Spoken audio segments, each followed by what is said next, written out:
நடிகர் விஷால் சென்னை கீழ்ப்பாக்கத்தில் உள்ள முதியோர் இல்லத்தில் உணவளித்து தனது பிறந்த நாளை கொண்டாடிவிட்டு செய்தியாளர்களை சந்தித்தார். அந்த காட்சிகளை தற்போது பார்க்கலாம்.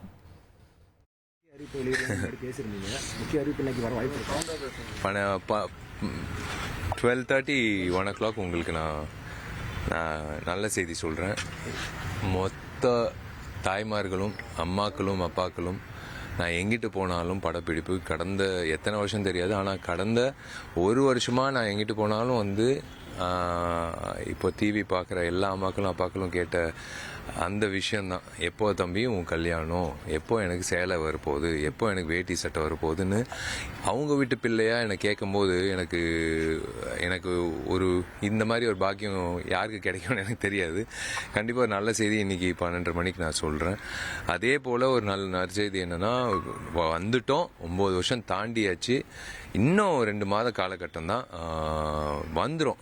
நான் ஏன் யாராவன் எதுக்கு இவன் 9 வருஷமாக பேசிகிட்டு இருக்கான் நடிகர் சங்கத்தை பற்றி, இன்னும் 2 மாதம் காலகட்டம்ன்றான், என்ன தாமதம், எதுக்கு என்ன மாதிரி பில்டிங் கட்டுறான் அப்படின்ற ஒரு எல்லா கேள்விக்கும் ஒரு பதில் அன்றைக்கி நீங்கள் அந்த கட்டடத்துக்கு வரும்போது உங்களுக்கு தெரியும். எல்லாரோட உழைப்பு, இந்த நாங்கள் கடந்த 9 வருஷமாக நாஜசா தலைமையில் அத்தனை பேரும் உழைச்ச உழைப்பு, முக்கியமாக சொல்ல போனால் கார்த்தியோட உழைப்பு, அது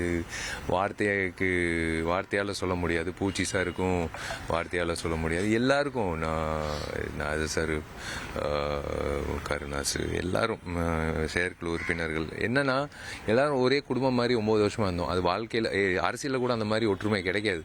யாரோ பிச்சுக்கிட்டு போயிடுவாங்க, வேற கட்சியில் சேர்ந்துருவாங்க, இல்லை முதுகில் குத்துவாங்க. ஆனால் இந்த 29 பேர் எங்களோட அணி 9 வருஷமாக ஒரே மாற்று கருத்து இல்லாமல் ஒரே மனநிலை, மற்றவங்க நல்லது செய்யணும், அந்த கட்டடம் வரணும் அப்படின்றது போகிறது எனக்கு கிடைச்ச பாக்கியம். இன்னொரு எக்ஸ்டெண்டட் ஃபேமிலி கிடைச்சிச்சு.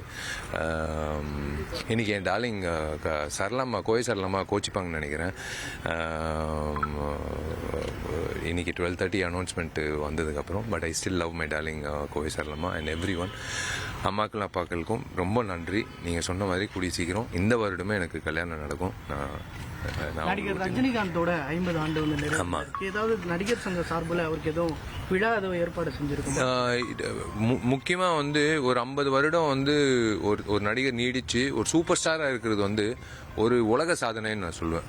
இப்போ எல்லா இந்த துறையிலையும், இந்த சினிமா துறையில் ஒரு சூப்பர் ஸ்டார் இருப்பாங்க. ஆனால் 50 வருட காலமாக இப்போ கடைசி வெள்ளிக்கிழமை வரைக்கும் ஒரு சூப்பர் ஸ்டாராக நினைக்கிறாருன்னா ஒரு சாதாரண விஷயம் இல்லை. அந்த மேதாவிக்கு கண்டிப்பாக பரிசீலனை பண்ணி, ஏன்னா எல்லாரும் கட்டட வேலைகளில் இருக்கும், அதே போல் கண்டிப்பாக அவருக்கு ஒரு விழா நடத்தணுன்றது உணர்வு இருக்குது. அது பரிசீலனை இப்போ போயிட்டு இருக்கு. அந்த விஷயம் உங்கள் தந்திவன் தொலைக்காட்சியில் கருடா தினமும் காலை 6 மணிக்கு காண தவறாதீர்கள்.